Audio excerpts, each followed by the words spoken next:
Hello বন্ধুরা, পুরো আসসালামু আলাইকুম। কেমন আছেন আপনারা? আশা করছি ভালো আছেন। আমি আল্লাহর রহমতে আপনাদের দোয়ায় ভালো আছি। আমি এখন আপনাদের দেখাবো গোল পরোটা ভাজা। অর্থাৎ আমার যেদিন তাড়াহুড়া মানে সময় কম থাকে, ওই দিন আমি রুটি বানানোর পানি বেশি করে দিয়ে দেই।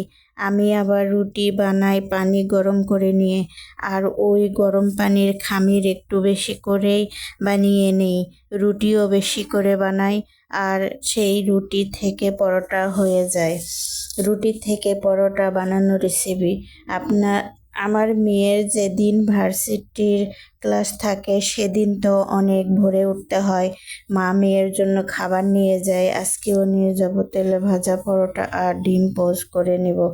রুটি থেকে পরোটা বানাচ্ছি আর আপনাদের সাথে শেয়ার করব না তা কী করে হয়।